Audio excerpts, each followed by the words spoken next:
Hello students, Pallav physics के amazing platform पे आपका स्वागत है। तो एग्ज़ाम अब बहुत पास आ चुका है ना। 20 फरवरी, आज 12 फरवरी हो गया है। तो क्वेश्चंस कुछ इम्पोर्टेंट उस पर बात कर रहे हैं हम लोग, तो उसी को कंटिन्यू करेंगे अभी आगे।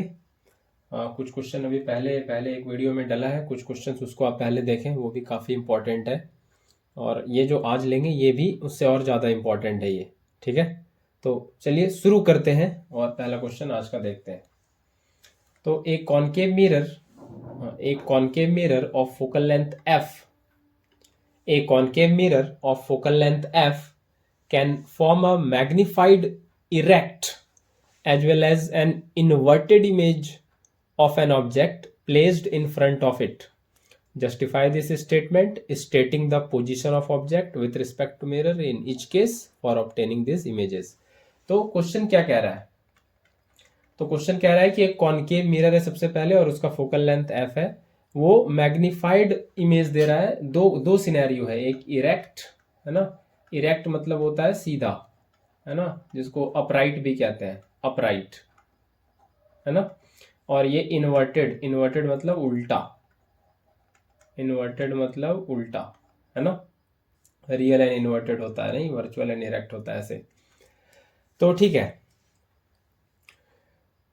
तो अब क्या बोला है यहाँ पे क्वेश्चन, दोनों में क्या चाहिए हमको? मैग्नीफाइड इमेज चाहिए, है ना। मैग्नीफाइड कहने का मतलब है कि इमेज का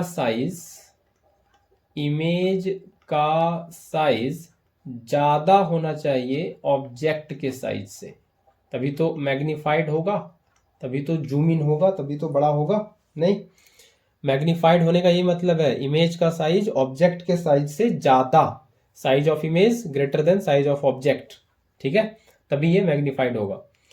तो चलिए, कॉनकेव मिरर में जितना भी रे डायग्राम बनाते हैं हम लोग, इमेज फॉर्मेशन देखते हैं, उनमें से ये कौन से दो केसेस में ये सिनेरियो हमको मिलने वाला है। तो ऑब्जेक्ट का पोजीशन पूछा है और रे डायग्राम से बना के पूरी तरह से अच्छी तरह से समझ लेते हैं दोनों केस को, मैग्नीफाइड इरेक्ट और मैग्नीफाइड इन्वर्टेड, दोनों केस, ठीक है।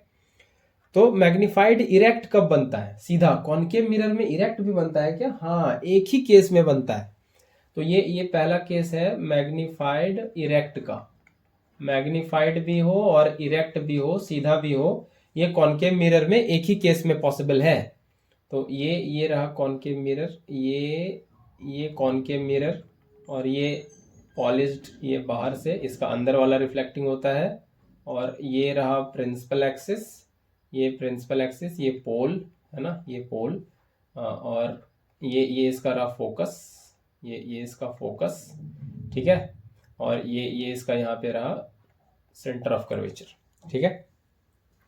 ठीक, तो हमको मैग्नीफाइड इरेक्ट इमेज बनाना है सीधा, और वो एक ही केस में बनता है कॉनकेव मिरर में। कब बनता है इरेक्ट इमेज? कब बनता है? ये बनता है बिहाइंड, है ना, behind the mirror, behind the mirror बनता है ना, इस तरफ बनेगा, इस तरफ। और उसके लिए ऑब्जेक्ट को रखना पड़ता है हमको पोल और फोकस के बीच में, है ना। ऑब्जेक्ट कहाँ रखाएगा? ऑब्जेक्ट रखाएगा पोल एंड फोकस के बीच में, तभी इमेज बनेगा ये वाला मैग्नीफाइड एंड इरेक्ट।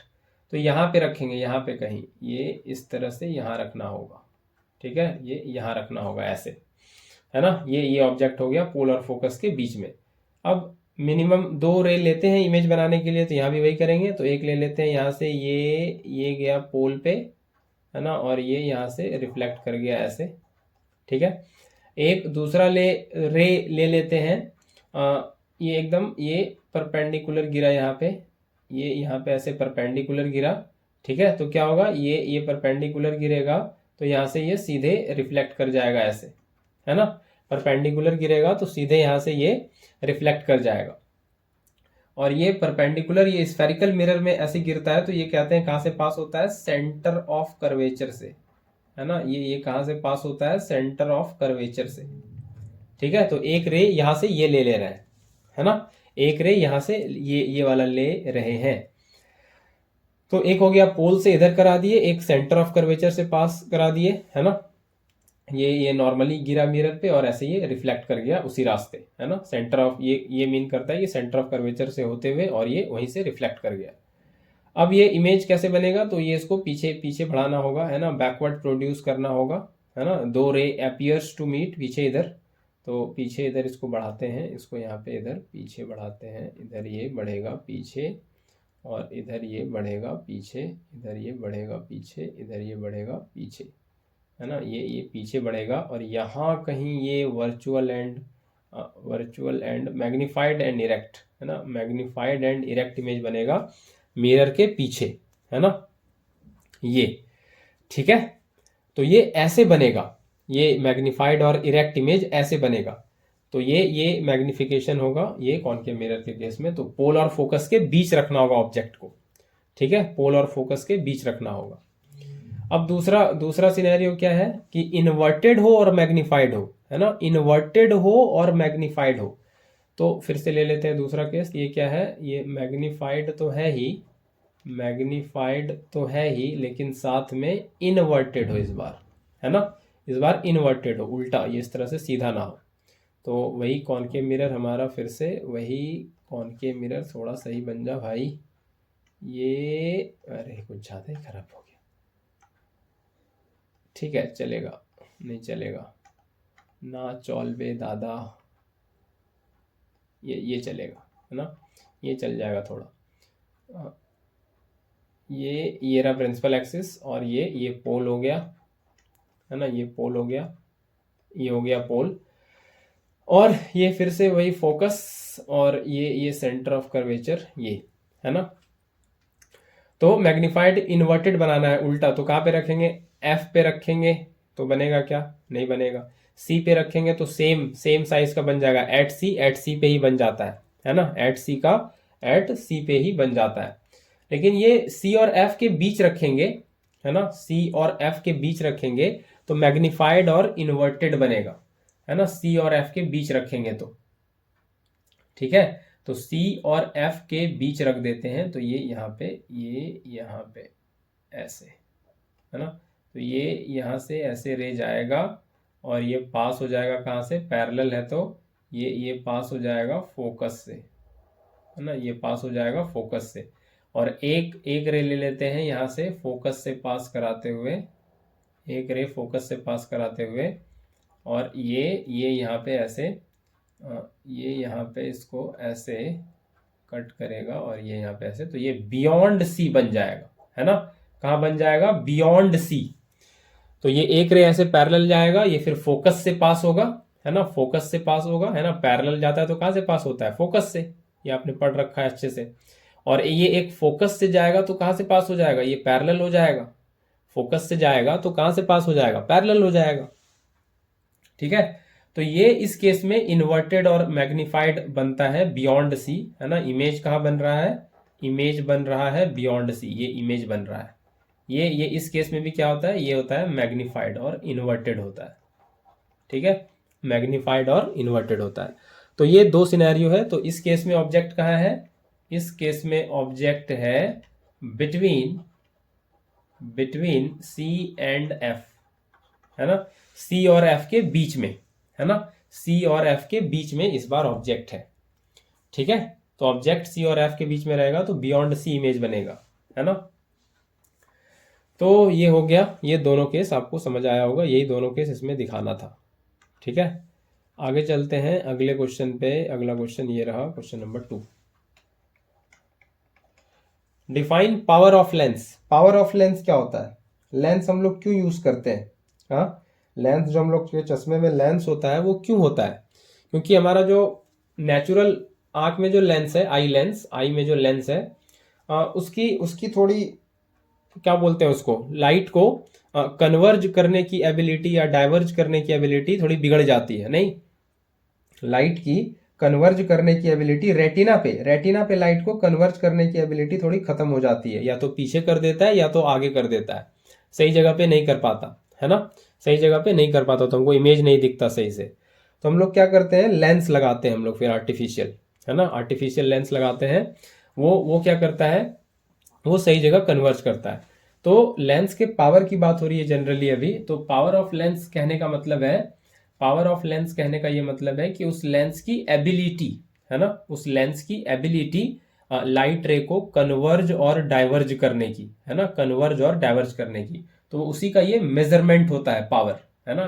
तो power of lens, power of lens is a measure, is a measure of its ability to converge और डाइवर्ज लाइट रेज, है ना। कौन सा आप लेंस यूज कर रहे हो वो डिपेंड करेगा। हमारे आंख में भी लेंस है, उसकी भी एबिलिटी है कन्वर्ज डाइवर्ज करने की, उसका भी अपना पावर है। खराब हो जाता है तो फिर आर्टिफिशियल लगाते हैं, उसका पावर होता है कॉनकेव लगा रहे हो, कॉन्वेक्स लगा रहे हो, है ना, मायोपिया है या हाइपरमेट्रोपिया है, जो भी है उस हिसाब से। ठीक है, ये पहला पार्ट का आंसर हो गया। अगला है power of lens two dioptre दिया हुआ है, पावर क्या दिया हुआ है और ये इसका एक्सप्रेशन बता दें। पावर होता है 1/f, है ना, 1 बाय फोकल लेंथ। एफ क्या है? फोकल लेंथ, ठीक है, फोकल लेंथ। और ये पावर जिस यूनिट में इसको मेजर करते हैं, जिस यूनिट में मेजर करते हैं पावर को, वो क्या है? डायप्टर, है ना, डायप्टर। ये डायप्टर, ये कैपिटल डी, ठीक है, ये डायप्टर। तो वही यहाँ पे दे रखा है कि पावर जो है लेंस का वो कितना है? +2.0 डायप्टर है। प्लस में अगर पावर दिया हुआ है, प्लस में अगर पावर दिया हुआ है तो ये बात आप मान के चलें, ये कौन सा लेंस है? ये कौन से लेंस के पावर की बात हो रही है? कॉन्वेक्स लेंस, ठीक है। प्लस में पावर दिया है तो कॉन्वेक्स लेंस, ठीक है।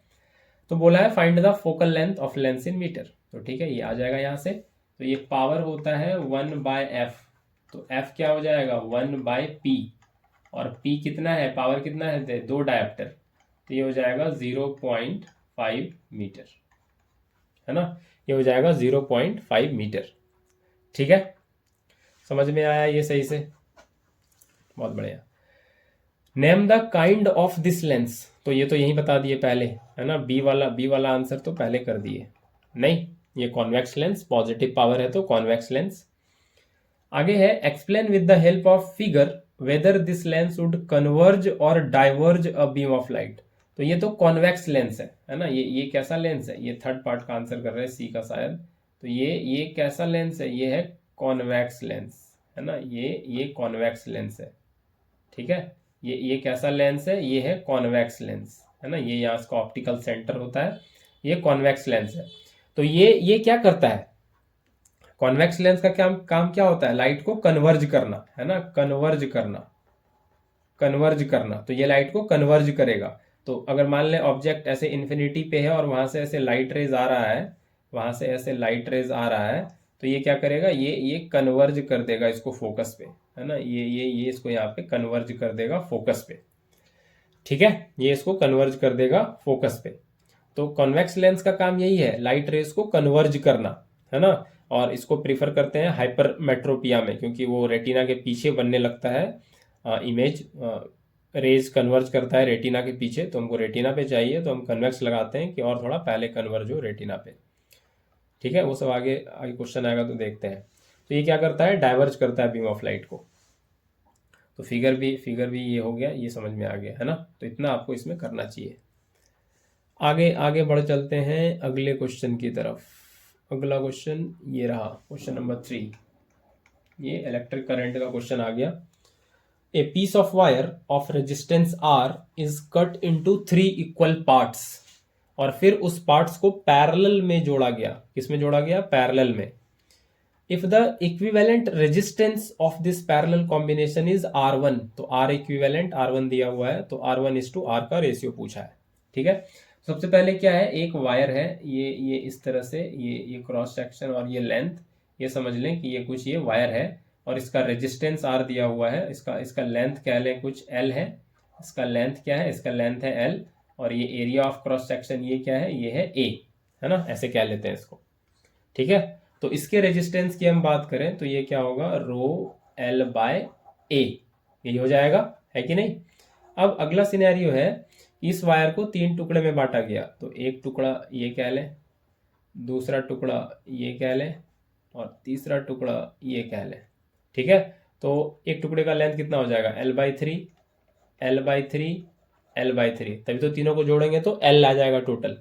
लेकिन और area of cross section, area तो वही है ना, एरिया ऑफ क्रॉस सेक्शन में तो कोई चेंज नहीं हुआ, ये भी A, ये भी A, ये भी A, ये थोड़ी इसके मोटाई में थोड़ी ना कुछ कमी की है, तो इसको ऐसे काट दिए बीच से, है ना। एरिया ऑफ क्रॉस सेक्शन तो वही रहा, है ना, यहाँ भी एरिया ऑफ क्रॉस सेक्शन तो वही रहा A, ठीक है। तो अब हर एक पार्ट का रेजिस्टेंस कितना हो गया, हर पार्ट का रेजिस्टेंस कितना हो गया, इसके बाद इस तीनों को पैरेलल में लगाया गया, तीनों को किस में लगाया गया, पैरेलल में। तो पहले ईच पार्ट का रेजिस्टेंस देख लें, है ना, resistance of each part, resistance of each part, each part का रेजिस्टेंस कितना हो जाएगा, तो R ईच क्या देते हैं, ये हो जाएगा रो L/3 और एरिया ऑफ क्रॉस सेक्शन तो A ही है, तो ये 1/3 बाहर कर लें तो ये हो जाएगा रो L/A, और रो L/A कितना है, ये यहाँ पे दिख रहा है हमको R है, तो ये हो जाएगा R/3। तो ईच पार्ट का रेजिस्टेंस हो जाएगा R/3, है ना, इसका भी R/3, इसका भी R/3, इसका भी R/3, ठीक है, ईच पार्ट का। अब इस तीनों को पैरेलल में जोड़ा गया है, पैरेलल में, तो इक्विवेलेंट R1 है पैरेलल कॉम्बिनेशन का, तो 1/R1 ये इक्विवेलेंट, और ये कितना है 1/R3 पहला वाला, दूसरा वाला 1/R3, तीसरा वाला 1/R3, ठीक है। तो ये 3 ऊपर चले जाएगा 3/R, ये 3 ऊपर चले जाएगा 3/R, ये 3 ऊपर आ जाएगा 3/R, ठीक है, और ये 1/R1 तो है ही, ऐसे रहेगा। तो ये क्या आ जाएगा अब आगे, ये आ जाएगा 1/R1, और ये 3/R है, 3/R है और 3/R है, तो क्या हो जाएगा 3 3 6 3 9, 9/R, है ना, 9/R, तो ये आ गया 1/R1 9/R, तो 9 को इधर कर लें, R1 को उधर कर लें, तो ये हो जाएगा 1/9 इक्वल टू R1/R, तो R1:R ये आ जा रहा है 1/9, है ना, 1/9, तो R1:R ये आ जा रहा है 1:9, और यही इसका करेक्ट आंसर होगा, है ना, यही इसका करेक्ट आंसर होगा। R1:R ये कितना हो जाएगा, ये हो जाएगा 1/9, है ना, ये कितना हो जाएगा 1/9, ठीक है। चलिए आगे बढ़ते हैं, आगे बढ़ते हैं और अगले क्वेश्चन पे चलते हैं, और अगला क्वेश्चन ये रहा, ये, ठीक है।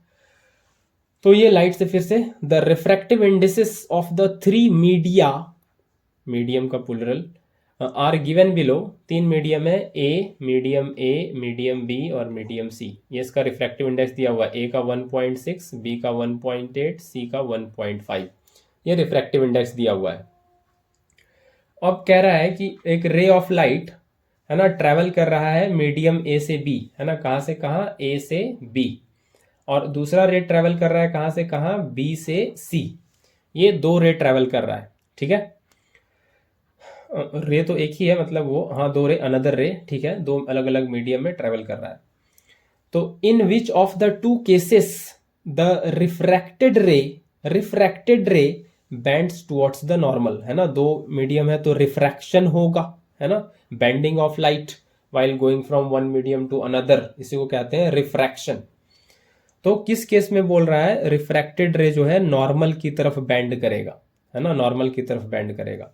तो 2 सिनेरियो है, ये सिनेरियो है, ये ए मीडियम और ये बी मीडियम, और ये दूसरा सिनेरियो है, ये बी और ये सी, ऐसे समझ लें, ठीक है। तो ए मीडियम का, है ना, ये सब दिया हुआ है, रिफ्रैक्टिव इंडेक्स 1.6, 1.8, 1.5, ये दिया हुआ है 1.6, और ये दिया हुआ है 1.8, ये दिया हुआ है 1.8, ये दिया है 1.5, है ना। तो ए और बी में रिफ्रैक्टिव इंडेक्स किसका ज्यादा है, बी का रिफ्रैक्टिव इंडेक्स ज्यादा है, तो बी क्या हुआ, डेंसर मीडियम हुआ, है कि नहीं, बी क्या हुआ, डेंसर, क्योंकि इसका रिफ्रैक्टिव इंडेक्स ज्यादा है, रिफ्रैक्टिव इंडेक्स जितना ज्यादा वो मीडियम उतना ज्यादा डेंसर, उसमें लाइट जब घुसेगा तो उसका स्पीड उतना कम हो जाएगा, है ना, वेवलेंथ उतना कम हो जाएगा, धीमा हो जाएगा, नॉर्मल की तरफ बेंड करेगा, है ना। और ये रेयरर, यहाँ पे ये बी है डेंसर 1.8, और सी क्या है, रेयरर, इसका रिफ्रैक्टिव इंडेक्स कम है, ठीक है। तो अब क्या होगा, लाइट इस पे जब इंसिडेंस करेगा, ये आ रहा है, ये ए मीडियम में ऐसे लाइट आया, और ये रहा नॉर्मल, तो क्या होगा, रेयरर से डेंसर में जा रहा है, लोअर रिफ्रैक्टिव इंडेक्स से हाइयर रिफ्रैक्टिव इंडेक्स में। तो यहाँ पे ज्यादा पार्टिकल है, डेंसिटी ज्यादा है, तो होता है डेंसर, ज्यादा इंटरेक्शन होगा यहाँ पे, यहाँ ज्यादा स्लो डाउन होगा स्पीड थोड़ा लाइट का, वेवलेंथ थोड़ा घटेगा। तो ये नॉर्मल की तरफ बेंड करेगा, रेयरर से डेंसर जा रहा है, तो ये ऐसे चले जाता, लेकिन अभी ये ऐसे जाएगा, ये बेंड कर जाएगा नॉर्मल की तरफ, ये आई और ये आर, है ना, ये ऐसे जाता लेकिन अभी जा नहीं पाएगा, है ना, इस रास्ते पे जा नहीं पाएगा, इधर जाएगा, ये इधर जाएगा। तो ये नॉर्मल की तरफ बेंड कर रहा है। और यहाँ पे इसी तरह से समझ लें कि ये एक लाइट रे और ये नॉर्मल, यहाँ पे डेंसर से रेयरर जा रहा है, यानी कि हाई ऑप्टिकल डेंसिटी से लो ऑप्टिकल डेंसिटी की तरफ, है ना। तो ये नॉर्मल से दूर जाएगा, है ना, ये ऐसे ऐसे चले जाता, ये ऐसे चले जाता ऐसे करके, लेकिन अभी ये दूर जाएगा ऐसे, है ना। तो ये जो होगा ये एंगल ऑफ रिफ्रैक्शन होगा, इस रास्ते पे नहीं जाएगा, इस रास्ते पे जाएगा, ठीक है। नॉर्मल से थोड़ा हो गया दूर, है ना, ये नॉर्मल है, ये वाला ये नॉर्मल है, ये नॉर्मल है ना, ये नॉर्मल है, ठीक है। ये सिनेरियो बनेगा। तो अब क्वेश्चन क्या है, तो क्वेश्चन है किसमें रिफ्रैक्टेड रे नॉर्मल की तरफ बेंड होगा। तो ये पहले वाले केस में, ए से बी वाले में, है ना, ये तो क्वेश्चन है, in which of the two cases, हाँ, तो ए से बी वाले में, है ना, ए से बी वाले में नॉर्मल की तरफ बेंड होगा, ये पहले पार्ट का आंसर, ठीक है, पहले पार्ट का आंसर। दूसरा है इन विच केस, और ये आंसर करना है, यहाँ पे रीजन भी देना है क्यों ये नॉर्मल की तरफ बेंड होगा, क्योंकि बी जो है वो डेंसर है, B is optically denser, B is optically denser than A, है ना, इसलिए ये बेंड करेगा नॉर्मल की तरफ, इसका स्पीड स्लो डाउन होगा थोड़ा बी में। In which case does the speed of light increase in second medium, speed of light किस में बढ़ रहा है, ये तो डेंसर है, यहाँ पे तो घट रहा है, बी में स्पीड तो घट रहा है, यहाँ सी में, है ना, बी से जब सी जा रहा है तो ये वाला सेकेंड मीडियम है ना, ये क्या है, ये है फर्स्ट मीडियम बी, और सी जिसमें लाइट जा रहा है ये क्या है, ये है सेकेंड मीडियम। तो सेकेंड मीडियम में जब लाइट आ रहा है तो पूछ रहा है किस में जाने से, पहले वाले केस में या दूसरे वाले केस में, सेकेंड मीडियम में लाइट का स्पीड बढ़ रहा है, तो यहाँ तो डेंसर है ना, ये यहाँ पे ये है सेकेंड मीडियम, ये बी इस केस में, और यहाँ पे ए है, ये फर्स्ट मीडियम, ठीक है। यहाँ पे तो ए से बी जब जा रहा है तो लाइट का स्पीड तो कम हो रहा है ना, यहाँ पे लाइट का स्पीड कम हो रहा है क्योंकि डेंसर में घुस रहा है, वो उसको स्लो डाउन कर रहा है, लाइट का स्पीड कम हो रहा है यहाँ पे, ठीक है। लेकिन यहाँ पे इस केस में यहाँ पे लाइट का स्पीड सेकेंड मीडियम में बढ़ रहा है, लाइट का स्पीड क्या हो रहा है, ये इंक्रीज कर रहा है ना, ये इंक्रीज कर रहा है। तो क्यों इंक्रीज कर रहा है यहाँ पे, क्योंकि यहाँ पे रेयरर मीडियम है ना, थोड़ा लेस इंटरेक्शन होगा पार्टिकल से, और ये स्पीड इसका कम स्लो डाउन होगा, है ना। और इसको दूसरी तरह समझ सकते हैं कि स्पीड ऑफ लाइट किसी मीडियम में v हो जाता है F lambda, frequency into lambda. तो रेयरर मीडियम में लाइट का वेवलेंथ जो है वो घटता नहीं है ना, बढ़ता है ना, डेंसर से रेयरर जाएगा तो वेवलेंथ, है ना, ये वेवलेंथ इंक्रीज करता है, तो फ्रीक्वेंसी तो कांस्टेंट है, तो क्या होगा, v भी इंक्रीज करेगा, है ना, वेवलेंथ बढ़ेगा तो वेलोसिटी भी बढ़ेगा, स्पीड भी बढ़ेगा, है ना। तो ये इसमें आंसर कर सकते हैं। और रेयरर मीडियम में लाइट का स्पीड बढ़ता है क्योंकि लेस इंटरेक्शन होता है लाइट का पार्टिकल से, है ना, less interaction of light with particles, क्योंकि वो रेयरर है, इसलिए तो वो रेयरर है, with particles in rarer medium. Denser होता तो ज्यादा डेंस पार्टिकल, है ना, ज्यादा पार्टिकल, ज्यादा इंटरेक्शन, रेयरर है तो लिस्ट इंटरेक्शन, तो वो कम स्लो डाउन होगा, है ना, कम स्लो डाउन होगा तो स्पीड ज्यादा होगा रेयरर में। तो आई होप ये आपको समझ में आया है, तो ये आप लोग लिख पाएंगे इसमें अब सही से, ठीक है। आगे बढ़े, क्वेश्चन नंबर 5 पे चलते हैं। तो ये कह रहा है state the law that explains the heating effect of current with respect to measurable properties in an electrical circuit. तो हीटिंग इफेक्ट ऑफ करंट कहाँ से आता है, ये इलेक्ट्रिक करंट में आता है, ये पोर्शन करंट की वजह से हीटिंग इफेक्ट क्या होता है कि करंट जब फ्लो कर रहा होता है ना, करंट जब फ्लो कर रहा होता है तो उसके रास्ते में जो रेजिस्टेंस मिलता है करंट के फ्लो को, है ना, करंट फ्लो कर रहा है, करंट के रास्ते में जो रेजिस्टेंस, करंट को जो रेजिस्टेंस ऑफर करता है जो भी है, तो उस रेजिस्टेंस के ऑफर करने से क्या होता है, हीटिंग इफेक्ट आता है ना। ये हम लोग पढ़ते हैं जूल्स लॉ ऑफ हीटिंग में, है ना, वही लॉ एक्सप्लेन करने बोला है, ये जूल्स लॉ ऑफ हीटिंग, है ना, जूल्स लॉ ऑफ हीटिंग। क्या कहता है ये लॉ, ये कहता है कि amount of heat produced in a current carrying conductor is directly proportional to, है ना। तो इसको पहले लिखें कि ये कहता है कि हीट जो प्रोड्यूस हुआ है किसी करंट कैरिंग कंडक्टर में, है ना, पहले तो ये सोचना है कि हीट प्रोड्यूस होता क्यों है, क्योंकि बेसिकली करंट जो है ना वो इलेक्ट्रॉन का फ्लो है ना, इलेक्ट्रॉन का फ्लो है। और इलेक्ट्रॉन का फ्लो इतना आसान नहीं होता, इतना सुगम सरल नहीं होता, इतना इजी नहीं होता, है ना, बड़ी रुकावटें हैं, बड़ी बाधाएं हैं करंट के रास्ते में, है ना, इलेक्ट्रॉन के रास्ते में बड़ी सारी रुकावटें हैं, है ना, बहुत सारा रेजिस्टेंस उसको मिलता है, ठीक है। इलेक्ट्रॉन जो है ना घिसड़ घिसड़ के चलता है, ऐसे आप समझे, थोड़ा ड्रिफ्ट मोशन होता है, ड्रिफ्ट वेलोसिटी, वो सब पढ़ना है आगे, चलिए उतना ज़्यादा ड्रिफ्ट नहीं जाते अभी, अभी फिलहाल फोकस करते हैं इस क्वेश्चन पे, एग्जाम आ रहा है नहीं।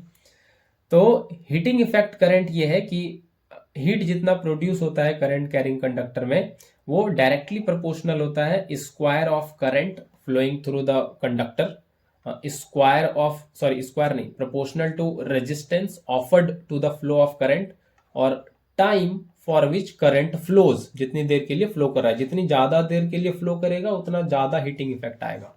तो ये सबको कंबाइन करने के बाद आता है H equal to I square R T, है ना, H equal to I square R T, यही है जूल्स लॉ ऑफ हीटिंग, यही है Joule's law of heating. I क्या है, ये है current flowing through conductor, current जो फ्लो हो रहा है कंडक्टर के थ्रू, है ना। आर क्या है, आर है रेजिस्टेंस, आर है रेजिस्टेंस ऑफर्ड टू कंडक्टर, है ना, टी है time for which current flows,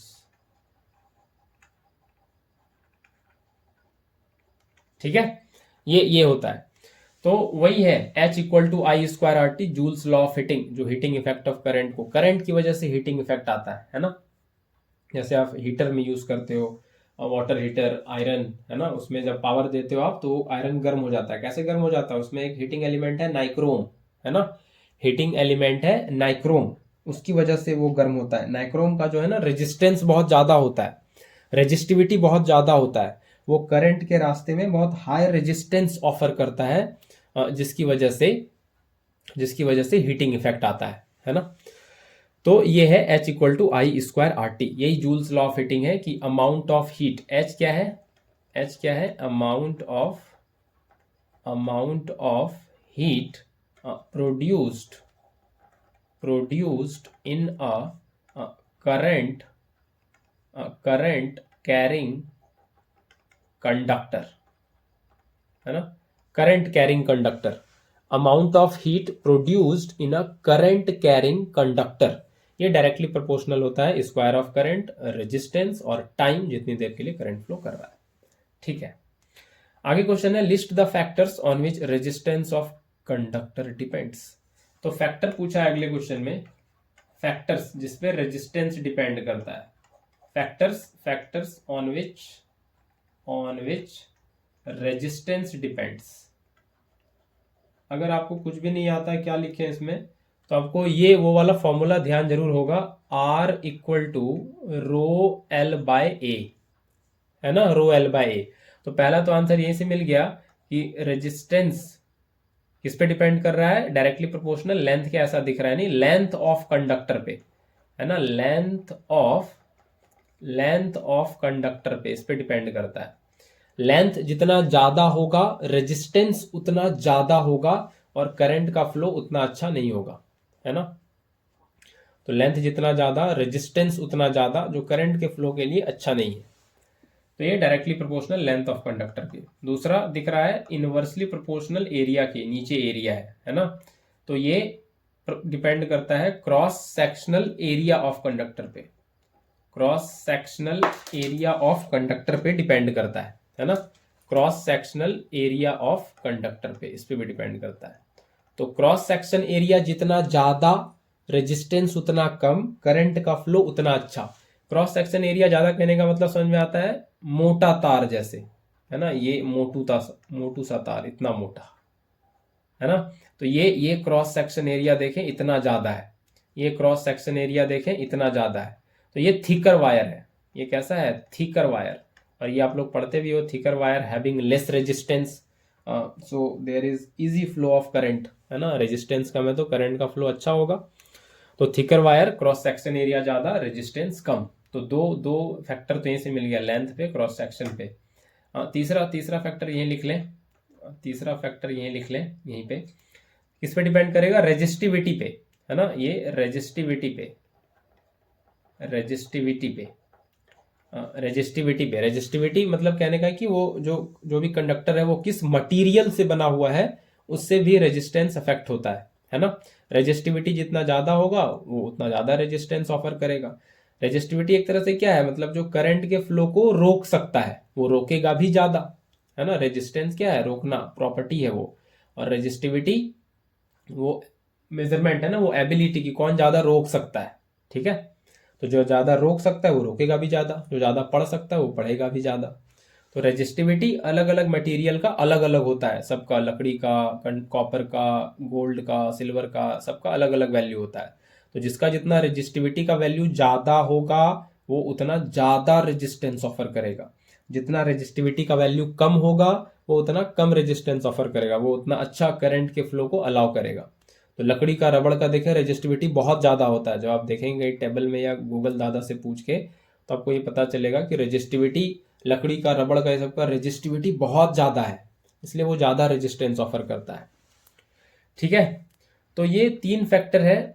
इसके अलावा और भी एक फैक्टर है, चलिए लिख लेते हैं उसको, वैसे डिटेल में उससे बात नहीं करेंगे अभी। टेम्परेचर, है ना, टेम्परेचर, टेम्परेचर, रेजिस्टेंस जो है, रेजिस्टेंस जो है वो डायरेक्टली प्रोपोर्शनल होता है, डायरेक्टली प्रोपोर्शनल होता है टेम्परेचर के, है ना। टेम्परेचर जैसे बढ़ता जाएगा और करंट के फ्लो में दिक्कत आएगी, रेजिस्टेंस और बढ़ता जाएगा, इसीलिए, है ना, इसलिए डायरेक्टली प्रोपोर्शनल है। टेम्परेचर बढ़ेगा तो रेजिस्टेंस बढ़ेगा, करंट का फ्लो उतना आसान नहीं रहेगा। और कारण वही है कि टेम्परेचर जैसे बढ़ता है तो करंट क्या है, बेसिकली इलेक्ट्रॉन का फ्लो है।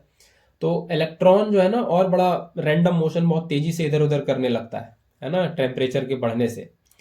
टेम्परेचर के बढ़ने से इलेक्ट्रॉन का मोशन और रैंडम और तेज इधर उधर भागने लगता है बहुत तेजी से, है ना।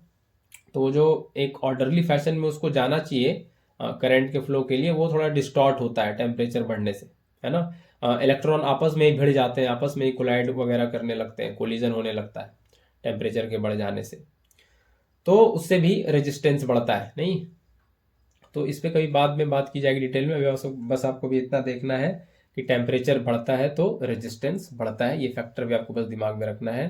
कभी बाद में इस पर डिटेल बात कर ली जाएगी, अभी पेपर के बारे में सोचना है, ठीक है। आगे बढ़े और अगले क्वेश्चन नंबर 6 को देखते हैं। Explain why the refractive index of any material with respect to air is always greater than 1। किसी भी मटेरियल का रिफ्रैक्टिव इंडेक्स एयर के रिस्पेक्ट में हमेशा 1 से ज्यादा क्यों होता है। तो इसका आंसर कहाँ मिलेगा, रिफ्रैक्टिव इंडेक्स क्या होता है, म्यू या एन, जो भी आप लिख लें, ये होता है speed of light in vacuum c to the speed of light in medium v। यही तो होता है, और क्या होगा, यही होगा, है ना, यही होगा, और क्या होगा, बिल्कुल यही होगा। तो अब ये पूछा है, क्वेश्चन क्या पूछा है, refractive index of any material, किसी भी मटीरियल का एयर के रिस्पेक्ट में हमेशा 1 से ज्यादा होता है, एयर के रिस्पेक्ट में, है ना, एयर के रिस्पेक्ट में। तो एयर का रिफ्रैक्टिव इंडेक्स क्या होता है, तो बात करें म्यू एयर, तो speed of light in vacuum to the speed of light in air, यही होगा, है ना, यही होगा। और किसी मटेरियल का, दूसरे मटेरियल का, किसी मटेरियल का, चलिए ले लेते हैं कोई और मटेरियल, ग्लास ले लेते हैं, है ना, ग्लास ले लेते हैं। तो ये क्या होगा, speed of light in vacuum to the speed of light in glass, यही होगा। तो अब यहाँ से ये क्वेश्चन है कि रिफ्रैक्टिव इंडेक्स ग्लास का अगर लें और इसको डिवाइड कर दें रिफ्रैक्टिव इंडेक्स एयर से, तो हमको क्या मिलेगा, हमको मिलेगा C/V glass divide by C/V air. तो ये C कैंसिल हो जाएगा, V एयर ऊपर आएगा और V ग्लास नीचे आएगा, है ना, V ग्लास नीचे आएगा। तो अब ये क्वेश्चन ये है कि रिफ्रैक्टिव इंडेक्स ग्लास का एयर के रिस्पेक्ट में ज्यादा क्यों, है ना। रिफ्रैक्टिव इंडेक्स ग्लास का, ये तो है refractive index of any material with respect to air is always greater than 1। तो यही तो है। तो रिफ्रैक्टिव इंडेक्स ग्लास का एयर से ज्यादा क्यों है ना। तो रिफ्रैक्टिव इंडेक्स एयर का कितना होता है ना, एयर का रिफ्रैक्टिव इंडेक्स, तो क्या पूछा है, रिफ्रैक्टिव इंडेक्स किसी भी मटेरियल का एयर के रिस्पेक्ट में 1 से ज्यादा क्यों होता है ना, 1 से ज्यादा क्यों होता है, ये पूछा है। तो velocity of light in air, है ना, speed of light in air में, और speed of light in glass में, ये पूछा है ना, ये पूछा है। तो यहां से ये देखना पड़ेगा हमको अब कि एयर में स्पीड ऑफ लाइट और ग्लास में स्पीड ऑफ लाइट। तो एयर क्या है, एयर है रेयरर मीडियम, है ना, एयर क्या है, एयर है रेयरर मीडियम, है ना। और ग्लास क्या है, ग्लास है डेंसर मीडियम, है ना, ग्लास है डेंसर मीडियम। तो स्पीड ऑफ लाइट किसमें कम हो जाता है, डेंसर मीडियम में, है ना। स्पीड ऑफ लाइट कम किसमें हो जाता है, डेंसर में। रेयरर में थोड़ा ज्यादा होता है कि नहीं।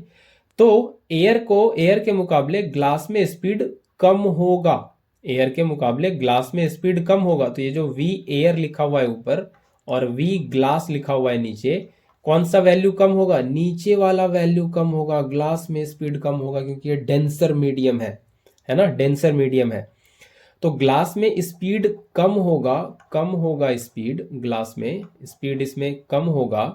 तो ये डिनोमिनेटर कम हो जाएगा, नहीं, ये डिनोमिनेटर का वैल्यू कम होगा न्यूमरेटर के रिस्पेक्ट में। तो ये डिवाइड होने के बाद ये वैल्यू क्या होगा, 1 से ज्यादा होगा। जैसे आप समझे कि ऊपर ये 4 है नीचे 2 है, तो ये क्या आएगा 2, ऊपर 3 है नीचे 2 है, तो क्या आएगा 1.5, है ना। अगर ऊपर ज्यादा है नीचे वाले से, नीचे छोटा है, तो हमेशा 1 से ज्यादा रिजल्ट आना है ना, 1 से ज्यादा रिजल्ट आना है। तो ये वाला वैल्यू जो है mu glass by mu air, है ना, ये वाला वैल्यू ना हमेशा 1 से ज्यादा आना है। यहाँ पे जो वैल्यू है ये 1 से ज्यादा आना है ना। तो glass refractive index any material का और any material with respect to air 1 से ज्यादा आना है, ये आपको समझ आ गया होगा, ठीक है। तो ये 1 से ज्यादा है, ठीक है। ये सॉल्व करके, ये मैथमेटिक्स करने के बाद 1 से ज्यादा है, क्योंकि नीचे कम हो गया है ऊपर ज्यादा। ये मैंने आपको डिटेल समझाया बहुत सही तरीके से, ठीक है। आगे बात करते हैं अब। ये फिगर दिया हुआ है और लाइट रे ट्रेवल कर रहा है एयर से, एयर मतलब ये बाहर है, ये एयर है ना, एयर से सेमी सर्कुलर प्लास्टिक ब्लॉक में, और ये अंदर घुस रहा है ये लाइट। तो रीजन देने बोल रहा है कि वाई रे does not deviate at the semi circular boundary of the plastic block. तो ये है बाउंड्री, ये है सेमी सर्कुलर बाउंड्री, है ना, यहाँ है बाउंड्री, ये रहा बाउंड्री, ये है बाउंड्री, ये है बाउंड्री। यहाँ पे जब एंटर कर रहा था तो लाइट बेंड क्यों नहीं किया, है ना। ये एयर है, अंदर ये प्लास्टिक है ना, प्लास्टिक क्या रहा है, तो चलिए प्लास्टिक, ये अलग अलग मीडियम है, तो ये लाइट बेंड क्यों नहीं किया, क्यों ये सीधे सीधे चले गया अनडेविएटेड, और फिर यहाँ पे इस सरफेस पे यहाँ पे ये इंसिडेंट किया 40 डिग्री पे, है ना, ये एंगल है 40 डिग्री। तो क्यों ऐसा, तो डेफिनेटली अगर ये बेंड नहीं किया है तो डेफिनेटली यहाँ पे ये कितने एंगल पे इंसिडेंस किया होगा इस इंटरफेस पे, ये 90 डिग्री पे, है ना, ये 90 डिग्री पे इंसिडेंस किया होगा यहाँ पे। और ऐसे भी समझे ये एक कर्व है, ये कर्वेचर है, और ये जो एंगल ऑफ इंसिडेंस है ये इस तरह से है ना। तो ये कर्वेचर पे ये यहाँ पे गिर रहा है, तो ये होता है ये 90 डिग्री, है ना, ये 90 डिग्री पे इंसिडेंस किया है डेफिनेटली, 100% ये 90 डिग्री पे गिरा है, तभी ये अनडेविएटेड हुआ है। क्योंकि 90 डिग्री पे जब कोई लाइट रे किसी इंटरफेस पे गिरता है, ऐसे समझे कि ये एक इंटरफेस है और ये ऐसे मान लीजिए ऐसे लाइट रे गिरता है, तो अब क्या करते हो, ये नॉर्मल डालते हो और ये रेयरर अगर है और ये डेंसर अगर है, तो ये इसको नॉर्मल की तरफ ऐसे बेंड करा देते हो। लेकिन अगर हम ये नॉर्मल है और मेरा लाइट रे नॉर्मल के अलोंग ही इंसिडेंस कर गया, है ना, ये नॉर्मल के अलोंग ही इंसिडेंस कर गया, ऐसे नॉर्मल के अलोंग ही ऐसे, तो भाई हम एंगल मेरा बना क्या है ना, ये 90 डिग्री जो नॉर्मली इंसिडेंस किया, तो यहाँ पे मेरा एंगल ऑफ इंसिडेंस कितना बना, कुछ लोग 90 बोल देते हैं, 90 नहीं बना। एंगल होता है नॉर्मल के साथ, ये इंसिडेंट रे का नॉर्मल के साथ ये होता है एंगल ऑफ इंसिडेंस। ये तो नॉर्मल पे ही बन गया है, ये वाला लाइन जो है, ये वाला ये सीधा हो गया है बिल्कुल। तो आई ये तो बचा ही नहीं, आई तो जीरो हो गया। ये जब यहां उठ के आ गया तो ये तो बचा ही नहीं, आई हो गया zero, angle of incidence zero. तो एंगल ऑफ इंसिडेंस जीरो है तो एंगल ऑफ रिफ्रैक्शन भी जीरो होगा। तो ये कोई बेंडिंग वगैरह नहीं होगा, ये सीधे सीधे अनडेविएटेड पास कर जाएगा, है ना, अनडेविएटेड पास कर जाएगा। तो वही काम यहाँ पे हुआ होगा 100%, कि अगर ये डेविएट नहीं किया है तो ये एंगल ऑफ इंसिडेंस जीरो होगा, क्योंकि ये नॉर्मल इंसिडेंस वाला केस है। तो सेकंड का आंसर आपको यही करना है। क्या सेकंड का आंसर करना है कि डेविएट नहीं हुआ because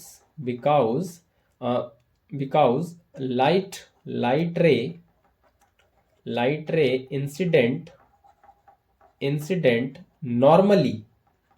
normally on the boundary, है ना, that is angle of incidence is zero, and in that case angle of refraction is zero, so there is no bending।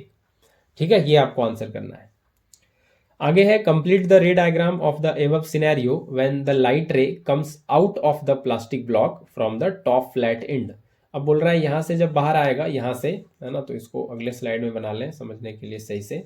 ये इस तरह से, ये इस तरह से है, ये सेमी सर्कुलर ब्लॉक है, और ये ठहरा नॉर्मल, और यहाँ से, है ना, यहाँ से ये लाइट रे आया है इस तरह से, ये 40 डिग्री पे। तो यहाँ पे बोला है ये नॉर्मल है, तो आगे की कहानी अब क्या होगी, तो ये प्लास्टिक है और ये एयर है, रेयर मीडियम, डेंसर से जा रहा है रेयर में। एयर क्या है, रेयर, तो ये अंदर है डेंसर और बाहर है रेयर।